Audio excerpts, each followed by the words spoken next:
இன்னைக்கு எல்லாரும் மதிப்பில் பேசி எல்லாரும் ஒருங்கிணைந்து வரக்கூடிய அருமை தோழர் நம்ம மீனாட்சி சுந்தரம் அவர்களை இந்த மத்தியில் பேச வேண்டும் என்று கேட்டுக்கொள்கிறேன்.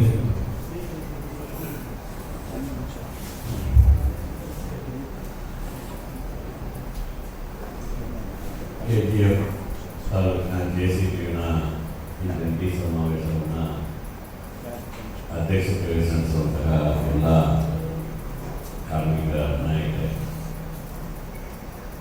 ಮುಖ್ಯವಾಗಿ BMAನ ಅಧ್ಯಕ್ಷರಾದಂತಹ ಓರಾಮ್ ಚಂದ್ರಜಿಯವರೇ, ನಮ್ಮ CAGನ ನಾಯಕರಾದಂತಹ ಗಾಂಧಿರಾಜ್ ನಾರಾಯಣ ಸ್ವಾಮಿ ಮತ್ತು ಡಾಕ್ಟರ್ ವಿದ್ಯೆಯವರೇ, ಹಿರಿಯ ನಾಯಕರೇ, ಎಲ್ಲರೂ ಪತ್ರಿಕಾ ಸಂಘಟನೆ, ಇವತ್ತಿನ ಈ ಸಭೆ ಭಾರಿ ಮುಖ್ಯ ಅಂತ ನಾನು ಅಂದ್ಕೊಂಡೆ. ಮೇ 20ಕ್ಕೆ ಭಾರತ ದೇಶದ ಕಾರ್ಮಿಕ ವರ್ಗ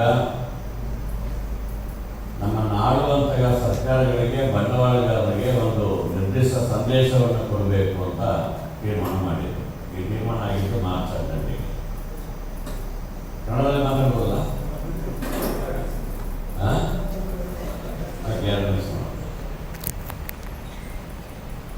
ಮಾರ್ಚ್ 18ನೇ ತಾರೀಕು ಡೆಲ್ಲಿಯಲ್ಲಿ ಒಂದು ಸಮಾವೇಶವನ್ನು ಮಾಡಿದೆ. ಎಲ್ಲ 11 ಕಾರ್ಮಿಕ ಸಂಘಟನೆಗಳು, ವಿವಿಧ ಫೆಡರೇಷನ್ಗಳು, ಹಣಕಾಸು ರಂಗದಲ್ಲಿರುವಂತಹ ವಿಮೆ, ಬ್ಯಾಂಕಿಂಗು, ಅಲ್ಲಿರ್ತಕ್ಕಂಥವರು, ಸರ್ಕಾರಿ ನೌಕರರ ಸಂಘಟನೆಗಳು ಎಲ್ಲರೂ ಸೇರಿ, ಅದೇ ಟೆಲಿಕಮ್ಯುನಿಕೇಶನ್, ಡಿಫೆನ್ಸ್ ಎಂಪ್ಲಾಯೀಸ್ ಎಲ್ಲರೂ ಸೇರಿ ತೀರ್ಮಾನ ಮಾಡಿದ್ದು ಈ ಸರ್ಕಾರಕ್ಕೆ ಸಂದೇಶನ ಕೊಡಬೇಕು. ಅದಕ್ಕೆ ಪ್ರಮುಖವಾದಂತಹ ಕಾರಣ ಏನಿದೆ ಅಂದರೆ, ಏಪ್ರಿಲ್ 1ನೇ ತಾರೀಕಿಂದ 4 ಸಂಹಿತೆಗಳನ್ನು ಅನುಷ್ಠಾನಕ್ಕೆ ತಂದೇ ತರ್ತೀವಿ ಅಂತ ಹೇಳಿ ಲೇಬರ್ ಮಿನಿಸ್ಟರ್ ಪದೇ ಪದೇ ಮಾತಾಡ್ತಾ ಇದ್ದಾರೆ. ಈ ಸರಳವಾಗಿ ಒಂದು ವಿಚಾರ ತಿಳ್ಕೊಳ್ಳಿ. ನಾನು ನಿಮ್ಮ ಚಪರಾಟಿ ಮಾಡೋ ಮಾತುಕತೆ ಸ್ಟ್ರೈಕರ್ ಬಗ್ಗೆ ನನ್ನ ಕಡೆಗೆ ಮಾತಾಡ್ತೇನೆ, ಯಾಕಂದರೆ ಅದರ ಬಗ್ಗೆ ನಮ್ಗೆ ಭಾರಿ ಆಸಕ್ತಿ ಇರ್ತದೆ. ಆದರೆ ಈಗ ಮುಂದೆ ನಮ್ಮ ಭವಿಷ್ಯಕ್ಕೆ ಬರುವಂಥ ಚಾಲೆಂಜ್ ಇದು ಅರ್ಥ ಆಗಲಿಲ್ಲ ಅಂದರೆ ಅದರಲ್ಲಿರುವಂಥ ಕಷ್ಟ ಏನಂತ ನಿಮ್ಗೆ ಗೊತ್ತಾಗೋದಿಲ್ಲ. ನೀವು ತಿಳ್ಕೋಬೇಕು, 2019ರಲ್ಲಿ ಕೇಂದ್ರ ಸರ್ಕಾರ ಒಂದು ಕಾನೂನನ್ನು ಪಾರ್ಲಿಮೆಂಟಲ್ಲಿ ಪಾಸ್ ಮಾಡುತ್ತೆ. ಅದಕ್ಕೆ ಹೆಸರು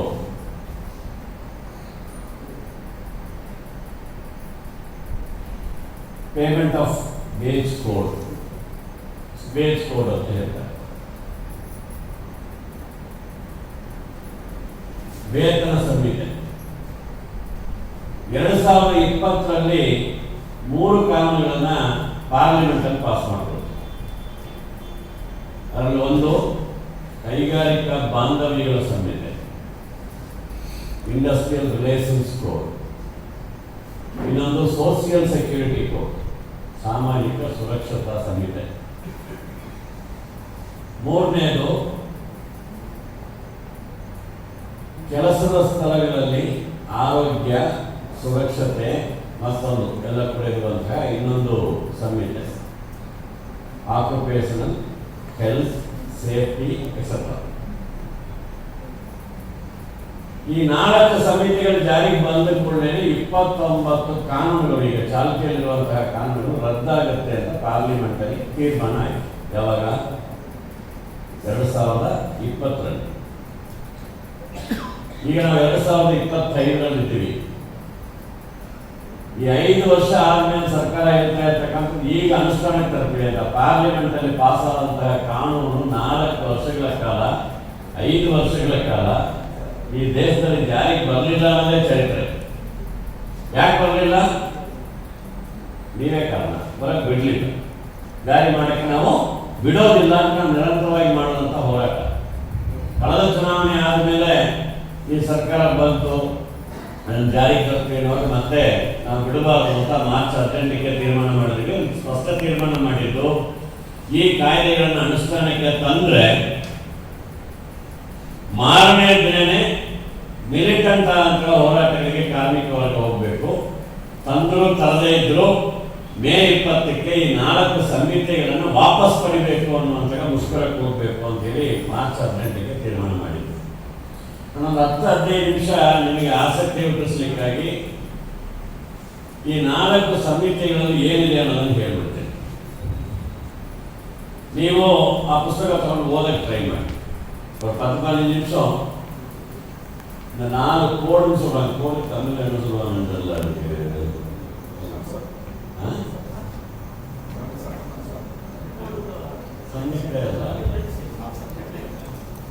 ಕೋಡ್ಗೆ ಬೇರೆ ಏನೋ ಇದೆ. ಕೋಡ್ ಲೈನ್ ಇದು ಕೋಡ್ನ ನಿಯಮಾವಳಿ ನಿಯಮಗಳು ಎಲ್ಲರೂ ಗಮನಿಸ್ತಾರೆ. ಯಾವ ಮಾಡಿ தமிழ் இந்த 4 சட்டங்கள் என்ன இருக்கு, அதில் என்ன இருக்குன்னு 10 நிமிஷம் நான் சொல்லிடுறேன். 4 சட்டங்கள்ல என்ன இருக்குன்னு ஒரு 10 நிமிஷம் சொல்றேன்னா உங்களுக்கு அது திரும்பி படிக்க எல்லாத்தையும் சொல்ல முடியாது. 4 கோடை என்ன இருக்குன்னா கவர்மெண்ட்டை ஒவ்வொரு கோட் பற்றியும் மணிக்கணக்கில் வீடியோ எடுத்துருக்காங்க. அதனால அது ஒர்க்கர்ஸ்க்காக பண்ணுறோம். இதில் இருக்க சில முக்கியமான அம்சங்கள் திருப்பாதி பேர் வந்து லேபர் கோர்ஸ், கார்மிக சம்ஹிதை, புரியுதுல்ல? வேற வார்த்தை சட்ட தொகுப்புன்னு சொல்லலாம். இது பேர் லேபர் கோர்ஸ், கார்மிக சம்ஹிதை, தொழிலாளர் சட்டங்கள் இல்ல தொழிலாளர் சட்ட தொகுப்பு அப்படின்னு சொல்லுவோம். தொழிலாளர் சட்ட தொகுப்பு அப்படின்னு சொல்றாங்க. இது பேர் தொழிலாளர் சட்ட தொகுப்பு. ஒப்பந்தம் அவங்க பேச்சுவார்த்தை நடத்தும் போது பிஎம்என் திடீர்னு எதிர்த்து இல்லை இது வரைக்கும் பண்ணதெல்லாம் தப்பு. நிறைய பேருக்கு இன்னும் நம்ம தொழிலாளி புரியல. ஒரு இன்ட்ரெஸ்டிங் சொல்றேன். எனக்கு கல்யாணம் ஆனது 97, 1997. குழந்தை பிறந்தது 98. ஒரே குழந்தை தான் பெற்றுக்கிட்டேன். நிறைய குழந்தை பெற்றுக்கல. அது படிச்சு முடிச்சு லாயர் ஆனது 2023. அது பெண் குழந்தை. நான் எதுக்கு சொல்றேன்னா முக்கியமான காரணம் இருக்கு, அதுக்காக சொல்றேன். இங்க இருக்கக்கூடிய கான்ட்ராக்ட் ஒர்க்கர் நீங்க 24 நாள் போராட்டம் பண்ணது 2024.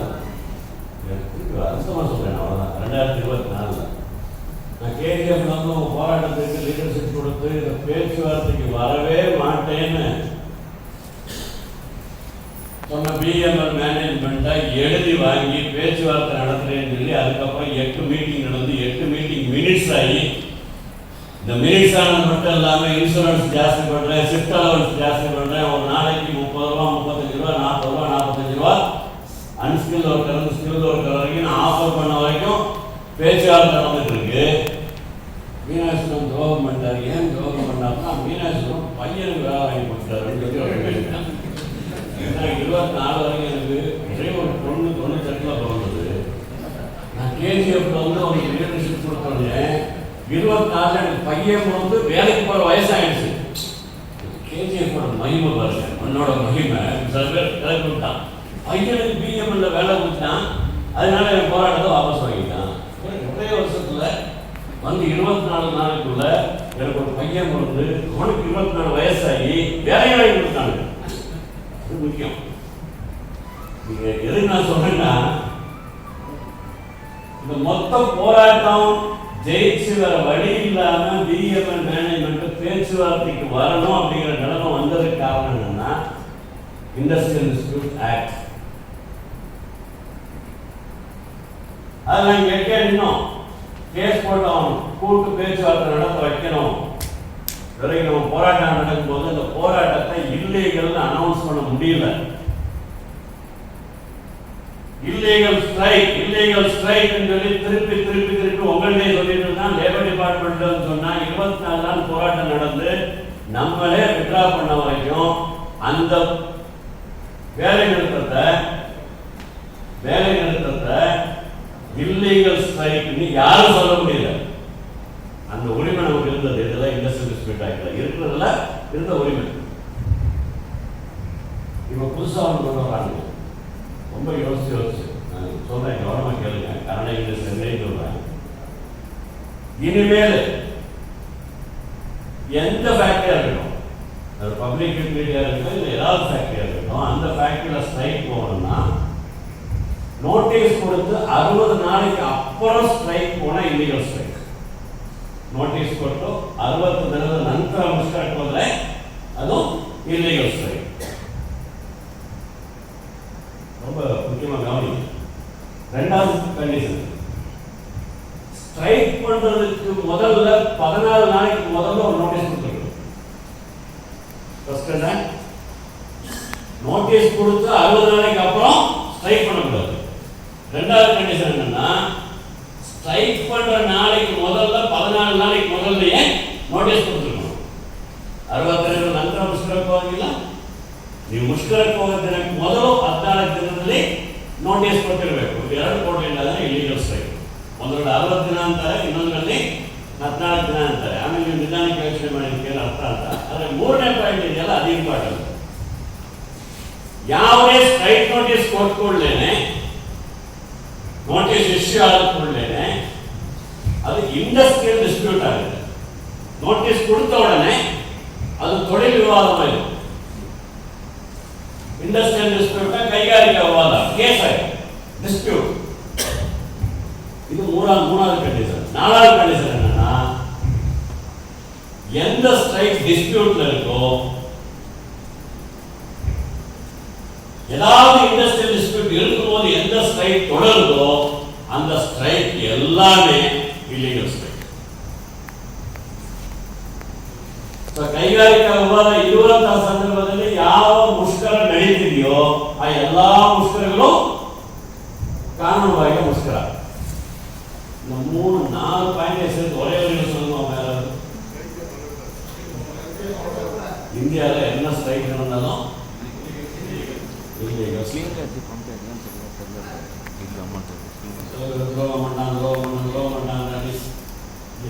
படிக்கிறீங்களா இல்லையா, படிக்கிறீங்க இங்கிலீஷ் எல்லாம் பேசுறீங்க, கொஞ்சம் படிச்சுட்டு உண்மையை சொல்லணும்ல. படிப்பு, கல்வி, சட்ட நுணுக்கம், பட்டதாரி இதெல்லாம் இருக்கிறது என்ன, நம்ம என்ன படித்தோமோ அந்த உண்மையை மக்களுக்கு சொல்லணும். நிரந்தரமாக ஒரு போராட்டம் நடக்கும்போது அந்த போராட்டத்தை ஜெயிக்க வைக்கணுங்கிறதுக்காக என்னெல்லாம் நம்ம செஞ்சுட்டு இருந்தோமோ, இனிமேல் அரசாங்கமே ஒரு சட்டம் கொண்டு வருது. என்னைக்கு இந்த இண்டஸ்ட்ரியல் கோட் அமலுக்கு வருதோ அன்னையிலிருந்து இந்திய திருநாட்டில் எந்த தொழிலாளி வேலை நிறுத்தம் பண்ணாலும் எல்லா வேலை நிறுத்தமும் இல்லீகல், சட்டவிரோதமான வேலை, கானூன் பாகிர முஷ்கரம். இந்த சட்டத்தின் பேர் என்ன சொல்லுங்க? Labour code. தொழிலாளர் சட்ட தொகுப்பு. தொழிலாளி அநியாயம்னா நியாயம் கேட்டு போராட முடியாது, நீ போராட்டம் பண்ணினா அது இல்லைன்னு சொல்ற சட்டத்துக்கு பேர் தொழிலாளர் சட்டம். இன்னொன்று இதே இண்டஸ்ட்ரியல் ಕೋಡ್ಲ ಸುಮ್ಮನೆ ಒಬ್ಬರಿಗೊಬ್ಬರು ಮುಖದ ಮೇಲೆ ಕಸ ಬಿಸಾಡ್ಕೊಂಡಂಗೆ ಆಗುತ್ತೆ. ನಾನು ಯಾವಾಗ ಹೇಳ್ತೀನಿ, ಒಂದು ಮಗು ಗೊತ್ತಿಲ್ಲದೆ ತೊಡೆ ಮೇಲೆ ಗಲೀಜು ಮಾಡಿಬಿಟ್ರೆ குழந்தை தெரியாம தூக்கி வச்சு கொஞ்சிட்டு இருக்கோம். தொடையில எல்லாம் அசிங்கம் பண்ணி வச்சுருவீங்க, தொடையை கழுவுவீங்களா, குழந்தைய தூக்கி போடுவீங்களா? சொல்லுங்க. நமக்கு நம்ம கழுவிக்கணும், குழந்தைக்கு இப்படிலாம் பண்ணக்கூடாதுன்னு சொல்லி தருவோம். சரியா? அதான் இப்ப சொல்றேன். கேட்கிற சில குழந்தைங்க உட்காந்துருக்க அம்மா மடியிலேயே மூத்திரம் போகுது, அதையே தொட்டு மூஞ்சில் தடவிக்குது. அதெல்லாம் செய்ய வேணாம் தயவு செஞ்சு. நீங்க எவ்வளவு பட்டம் வாங்கிருக்கீங்கிறது இம்பார்ட்டன்ட் இல்லை. உட்காந்த இடத்துல மூத்திரம் போய் அதையே தொட்டு மூஞ்சில் தடவிக்காதீங்க. நான் உங்களை பற்றி நான் பேச மாட்டேன். தயவு செஞ்சு தொழிலாளர் பற்றி ஏதாவது இருந்ததுனாக்கும் ஆரோக்கியகரமா இந்த தொழிலாளிகளோட போராட்டத்தை வெற்றி கொள்வதற்கான சலகை ஏதாவது இருந்ததுன்னா சொல்லுங்க, யோசனைகளை சொல்லுங்க, ஆலோசனைகளை சொல்லுங்க, கேட்டு நடத்தலாம், கூடி போவோம். இதில் சும்மா தேவையில்லாமல் ஒவ்வொரு ஆளை பற்றியும் பேசுறதெல்லாம் வேண்டான்ற எச்சரிக்கையும் கொடுக்கறதுக்கு நான் விரும்புகிறேன். நான் கீழே இறங்க மாட்டேன். இறங்குறது என் விருப்பம் இல்லை. ஏன்னா என்னோட நிலைமை வேறு. உங்கள் நிலைமைக்கு நான் இறங்க மாட்டேங்கிற எச்சரிக்கை இருக்கு. நான் கொடுக்குறதுக்கு விரும்புகிறேன். இந்த டயத்தில் எங்களோட இன்னைக்கு இருக்கிற நிலைமையில் எங்களோட முக்கியமான குறிக்கோள் ஒற்றுமையான போராட்டம். அந்த போராட்டத்தின் மூலமாக தொழிலாளிக்கு சரியான நியாயத்தை வாங்கி கொடுக்கறதுக்காக இன்னும் தேவைப்பட்டால் தீவிரமான போராட்டத்துக்கும் போகிறதுக்கு தயாராக போகிற எச்சரிக்கையை கூட நாம் ரொம்ப தெளிவாக அரசாங்கத்துக்கும் மேனேஜ்மெண்ட்டுக்கும் கொடுக்கறதுக்கு விரும்புகிறோம். ನಮಗೆ ಉದ್ದೇಶ ಜಗಳ ಆಡೋದಲ್ಲ. ಅದರ ಸ್ಪಷ್ಟ ಉದ್ದೇಶ ಇದೆ. ಕಾರ್ಮಿಕರನ್ನು ಗುಲಾಮರ ಹಾಗೆ ಯಾರಾದರೂ ವರ್ತಿಸಿದ್ರೆ ಕಾರ್ಮಿಕರ ಜೊತೆಗೆ ಅದನ್ನು ಸಹಿಸೋದಿಲ್ಲ ಅನ್ನುವಂತಹ ಸ್ಪಷ್ಟತೆ ನಮಗಿದೆ. ಆ ರೀತಿಯಾದಂತಹ ಒಂದು ಸಂಘರ್ಷಕ್ಕೆ ನಮ್ಮನ್ನು ದೂಡಬೇಡಿ. ಮಾತುಕತೆಯನ್ನು ಬೇಗ ಮುಕ್ತಾಯ ಮಾಡಿ. ಆಲ್ರೆಡಿ 1 ವರ್ಷ ಆಗಿದೆ. ಆದಷ್ಟು ಬೇಗ ಹಿಂದಿನ ಡೇಟಿಂದ 1/4/2024 ಜಾರಿಗೆ ಬರುವಂತ ರೀತಿಯಲ್ಲಿ ಒಪ್ಪಂದಕ್ಕೆ ಮುಂದಾಗಬೇಕು. ಈ ಸವಲತ್ತುಗಳನ್ನು ಇಲ್ಲಿವರೆಗಿರುವಂತಹ ನಿಯಮದ ಪ್ರಕಾರ ಬೇರೆ ಯೂನಿಟ್ಗಳಿಗೂ ಕೊಡಬೇಕು. ಇದು KGF ಕಾರ್ಮಿಕರ ಧ್ವನಿಯಾಗಿರ್ಬೇಕು. ನಮ್ದು ಮಾತ್ರ ಮಾಡಿ ಅವ್ರು ಕೊಡ್ರಿ ಅನ್ನೋದಲ್ಲ. ನಮ್ದು ಆಗಬೇಕು. ನಮಗೆ ಸಿಕ್ಕುವಂತ ಎಲ್ಲ ಸವಲತ್ತುಗಳು ಅವರಿಗೂ ಸಿಕ್ಕುವಂತ ರೀತಿಯಲ್ಲಿ ಆಗಬೇಕು. BML ಏಳಿಗೆಗೆ ರಕ್ಷಣಾ ವ್ಯವಸ್ಥೆಯಲ್ಲಿ ದೈನಂದಿನ ಇದರಲ್ಲಿ ಯಾವುದೇ ಸವಲತ್ತು ಇಲ್ಲದಿರುವಂತಹ ದುಡಿಯುವಂತಹ ಜನರಿಗೆ ಒಂದು ಸರ್ಕಾರಿ ಕಂಪನಿಯಾಗಿ ಒಂದು ಮಾದರಿ ಮಾಲೀಕರಾಗಿರ್ಬೇಕು ವಿನಃ ನೀವು ಶೋಷಣೆ ಮಾಡಲಿಕ್ಕೆ ಮಾದರಿಯಾಗಿ ನಾವು ಬಿಡೋದಿಲ್ಲ. ಯಾಕಂದ್ರೆ ಇದು ನಮ್ಮ ಕಂಪನಿ ಅನ್ನುವಂಥ ಮಾತನ್ನು ಹೇಳಿ ಅವಕಾಶಕ್ಕೆ ಬಂದರೆ ಈ ಸದಸ್ಯರ ಮಾತನ್ನು ಮುಕ್ತಾಯ ಮಾಡ್ತೀನಿ.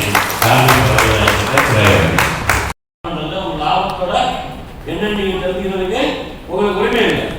உரிமை எடுக்குது. அடுத்து இது வந்துருச்சு. வருங்கால வாய்ப்பு இருக்கட்டும், ESI இருக்கட்டும், இதெல்லாம் இருக்காது. Social security code. அதோட கட்டட கார்மிக நம்ம கட்டட தொழிலாளர் இருக்காங்க. அவங்களுக்கு ஏதோ ஒரு செஸ் மூலமா ஏதோ வருது. இப்ப இந்தியாவில் இருக்க எல்லா கட்டட கார்மிகர நிதி, கட்டட தொழிலாளி நிதி என்ன இருக்கு, அது எல்லாத்தையும் இந்தியா ஒரே இடத்துல கொண்டு வந்துடும். அதுக்கு சேர்மன் பிரைம் மினிஸ்டர் ஆயிடுவார். அது என்ன கொடுப்பாங்கன்னு தெரியல. எங்கெங்கெல்லாம் காசு இருந்தால் அதை பூரா எடுத்து முதலாளிக்கு வட்டி கம்மியா முதல் போடுறதுக்கு பணம் கொடுக்கணும். பெரிய முதலாளிகள் கார்பரேட் கம்பெனிகளுக்கு சட்டத்தில் இதை கொண்டு வராங்க. ஃபேக்டரிஸ் ஆக்ட் இது ஒன்று மட்டும் சொல்லிடுறேன். டைம் கம்மியாக இருக்குது. தெரியும், நீங்கள் படிச்சீங்கன்னா தெரியும். அதெல்லாம் எப்படி நான் சின்ன புக்கில் கொண்டு வந்துடும். இதை வாங்கி படிங்க. இங்கிலீஷ் என்ன நான் ஷேர் பண்ணுறேன். சாஃப்ட் காப்பி இருக்குது. இது ஒரு 15 ரூபா கொடுப்பாங்க. எல்லாத்தையும் முக்கியமான விஷயங்கள்லாம் கொண்டு வந்துடுவாங்க. ஃபேக்டரிஸ் ஆக்ட்ல பெரிய மாறுபாடு என்னன்னா, இப்ப இருக்கக்கூடிய ஃபேக்டரிஸ் சட்டத்துல எலக்ட்ரிசிட்டி யூஸ் பண்ணி 10 பேருக்கு மேல சேர்ந்து உற்பத்தி நடத்தினாங்கன்னா அது ஃபேக்டரி. எலக்ட்ரிசிட்டி இல்லாம, கரண்ட் இல்லாம 20 பேருக்கு மேல வேலை பார்த்தா அது ஃபேக்டரி. ரெஜிஸ்டர் பண்ணி ஆகணும். இந்த மாதிரி நம்ம நாட்டில் ரெஜிஸ்டர் ஆகக்கூடிய ஃபேக்டரியில கணக்கு வச்சுக்கிட்டுங்க. கர்நாடகா உதாரணம் சொல்றேன், ஈஸி நம்பர். அது 17,000 ஃபேக்டரி கர்நாடகா ஸ்டேட்ல ரெஜிஸ்டர் ஆயிருக்கு. 17,000 ஃபேக்டரி. இந்த 17,000 ஃபேக்டரியில 7,200 ಫ್ಯಾಕ್ಟರಿ 20 பேரோட ಕಮ್ಮಿயாக வேலை செய்யலாம். ಈ ಹೊಸ ಕಾನೂನು ಏನು ಹೇಳ್ತದೆ, ಈ 10 ಅಂತ ಇರೋ ಲಿಮಿಟ್ ಅನ್ನು 20 ಮಾಡಬೇಕು ಅಂತ. 20 ಅಂತ ಮಾಡಿಕೊಳ್ಳೇನೆ ಕರ್ನಾಟಕ ರಾಜ್ಯ ಒಂದರಲ್ಲಿ ಮಾತ್ರ 7,200 ಫ್ಯಾಕ್ಟರಿಗಳಿಗೆ ಫ್ಯಾಕ್ಟರೀಸ್ ಆಕ್ಟ್ ಅಪ್ಲಿಕಬಲ್ ಆಗಲ್ಲ. ಫ್ಯಾಕ್ಟರೀಸ್ ಆಕ್ಟ್ ಅಪ್ಲಿಕಬಲ್ ಆಗಲ್ಲ ಅಂದ್ರೆ ಅಲ್ಲಿರೋ ವರ್ಕರ್ಸ್ಗೆ ಆನ್ಯುವಲ್ ಲೀವ್ ಸಿಕ್ಕಲ್ಲ, ಓವರ್ ಟೈಮ್ ಡಬಲ್ ಸಿಕ್ಕಲ್ಲ, ಬೇರೆ ಸೆಕ್ಯೂರಿಟಿ ಪ್ರಾವಿಷನ್ಸ್ ಏನಿದೆ ಅದೆಲ್ಲ ಸಿಕ್ಕಲ್ಲ ಫ್ಯಾಕ್ಟರೀಸ್ ಆಕ್ಟ್ ಅಲ್ಲಿ ಇರೋದು. ಇನ್ನ ಇಂಟ್ರೆಸ್ಟಿಂಗ್ ಏನಾಗುತ್ತೆ ಅಂದ್ರೆ 20 ಜನ ಅಂತ ಮಾಡಿಬಿಟ್ರೆ ಹಲವಾರು ಫ್ಯಾಕ್ಟರಿಗಳು, ಒಂದು 7-8 ಎಕರೆ ಫ್ಯಾಕ್ಟರಿ ಇರ್ತದೆ. ಒಂದೊಂದು ಡಿಪಾರ್ಟ್ಮೆಂಟ್ ಒಂದು ಫ್ಯಾಕ್ಟರಿ ಅಂತ ರಿಜಿಸ್ಟರ್ ಮಾಡಿಬಿಡ್ತಾನೆ 20 ಜನರ ಒಳಗೆ. ಈ ರೀತಿಯಲ್ಲಿ ಆದ್ರೆ ಕನಿಷ್ಠ ಈ ಕಾನೂನುಗಳ ಜಾರಿಗೆ ಬಂದ ಮೇಲೆ ಈಗಿರುವಂತಹ ಅದೇನು ಹೇಳೋದ್ರಲ್ಲಿ ಗೊತ್ತಲ್ಲ ನಮ್ಮ ಕೈಯಲ್ಲಿ ಮೊಂಡಗತಿ,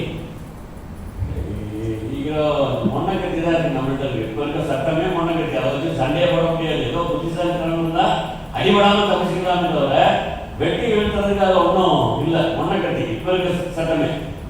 இந்த புது சட்டம் அந்த மொன்னக்கட்டியும் கையில் வந்து முடியுது. உங்கள்கிட்ட ஆயுதமே இல்லை. இந்திய நாட்டில் இருக்கக்கூடிய தொழிலாளியில 70% பேருக்கு தொழில் தொழிலாளர் சட்டம் பொருந்தாது அப்படிங்கிறது இந்த 4 சட்டத்தோட முடிவு, புது சட்டத்தோட முடிவு. இதை நம்ம அமல்படுத்த வேண்டாமா? ஸ்ட்ரைக் பண்ண உரிமை இல்லை. அதோட என்ன சங்கம் சேரும், சங்கத்துக்கு ரெஜிஸ்ட்ரேஷன் வாங்குறது, ரெக்னேஷன் வாங்குறது, அதெல்லாம் இருக்குன்னு சொல்றானுங்க. ஆனா நம்ம எப்பயுமே கேட்டுக்கோம், பிஎம்எல்ல எலெக்ஷன் நடக்கும் எவ்ரி 2 இயர்ஸ் 3 இயர்ஸ். பிஎம்ஏல எலெக்ஷன் நடந்தா தொழிலாளி யார் வேணுமோ அவங்கள தலைவராக தேர்ந்தெடுப்பாங்க. இவன் நம்ம கான்ட்ராக்ட் ஒர்க்கர்ஸ் எலெக்ஷன் நடக்கும். எப்படி எலெக்ஷன் நடக்கும்? Secret ballot. பெரிய ஃபேக்டரியில் சீக்ரெட் பேலட் நடக்கும். இப்போ இந்த சட்டம் சொல்லுது, ஒரு தொழிற்சங்கத்துக்கு அங்கீகாரம் கொடுக்கிறதுக்கான முறையை அந்தந்த அரசு முடிவு எடுக்கணும். சீக்ரெட் பேலட் சொல்லு, நம்ம கேட்டுக்கணும். சீக்ரெட் பேலட்ல தான் இருக்கணும். அது எல்லாருக்கும் உள்ளது. அந்த அங்கீகாரத்தை எப்படி பண்ணணுங்கிறத ஸ்டேட் கவர்மெண்ட் எப்படிலாம் பண்ணலாம், வெரிஃபிகேஷன் பண்ணலாம். சீக்ரெட் பேலட்ல தொழிலாளி தனக்கு தேவையான தலைமையை, தனக்கு தேவையான சங்கத்தை தேர்ந்தெடுக்க கூட உரிமை இல்லாமல் கொண்டு வர்றாங்க. அப்படின்னா ஒவ்வொரு இந்த 4-5 பாயிண்ட் நான் சொல்லி பாருங்க, எந்த உரிமையும் இல்லாம நிராயுதபாணியா ஒருத்தரை நிறுத்தி இந்த நாட்டில் வெளிநாட்டு கார்பரேட் கம்பெனியும் உள்நாட்டு கார்பரேட் கம்பெனியும் சின்ன சின்ன முதலாளிகளுக்கு யார் வேணாலும் எந்த நாட்டு தொழிலாளியை சுரண்டலாம், குறைஞ்ச கூலிக்கு அவனோட உழைப்பை வாங்கலாம் அப்படிங்கிறத உறுதிப்படுத்தக்கூடிய இந்த சட்டத்தை நம்ம ஒத்துக்கணுமா? இது நான் முன்னால் வைக்க கேள்வி. இதை விட ஒரு பெரிய சர்ஜிக்கல் ஸ்ட்ரைக் இருக்க முடியாது. நம்மளே தேர்ந்தெடுத்த ஒரு அரசாங்கம் தேர்ந்தெடுத்த பிரஜைகளை நோக்கி குறிப்பார்த்து தாக்குதல் நடத்தக்கூடிய யுத்தம் இது. இந்த ஸ்ட்ரைக் பண்ணா சாஸ்திரம் வாசா ஸ்ட்ரைக் எப்படி சொல்றாங்க? நிஜமா ஸ்ட்ரைக் நடக்கிறது, நிஜமா ஸ்ட்ரைக்னா யுத்தம் நடக்கிறது பாடல இல்லை, நாட்டுக்குள்ள அங்கே நடக்கிறது சின்னது. நான் அந்த உயிரிழப்பு நான் குறைச்சி மதிப்பிடலை. ஆனால் உள்நாட்டுக்குள்ளேயே ஒரு அரசாங்கம், மத்திய அரசாங்கம், மாநில அரசாங்கம் எல்லாம் சேர்ந்து தன்னோட சொந்த பிரஜைகள் மேல துப்பாக்கி கண்ணில் இல்லாம, கண்ணில் தெரியாம, பீரங்கி கண்ணில் தெரியாம டெய்லி ஒரு பாம்பு போடுது. இன்னைக்கு மட்டும் இல்லை, எதிர்காலத்தையே இருக்காக்கக்கூடிய முறையில் ஒரு யுத்தத்தை நடத்திட்டு இருக்கும்போது நம்மளை காப்பாற்றிக்கிறதுக்கான தற்காப்பு நடவடிக்கை நம்ம போடணும் வேணும். ஆனாலும் ஒரு பெரிய யுத்த அபாயம் நாட்டை சூழ்ந்து இருக்கும்போது நாட்டுக்குள்ள குழப்பத்தை ஏற்படுத்தக்கூடிய தேசப்பற்று இல்லாதவங்க சொல்கிறார். எப்படி அந்த நிலைமை வளர்ந்துங்கிற பார்த்துட்டு 20ஆம் தேதி பற்றி முடிவெடுக்கலான்னு 15ஆம் தேதி டெல்லியில எல்லா சென்ட்ரல் டெல்லியிலும் மீட்டிங் செய்வாங்க. ஆனால் ஒரு முடிவு பண்ணிருக்காங்க, அந்த போர் நடக்கட்டும் நடக்காம இருக்கட்டும், இந்த சட்டங்கள் அமலுக்கு வரக்கூடிய அபாயம் நமக்கு இருக்கு. இந்த சட்டத்தில் என்ன இருக்குங்கிறத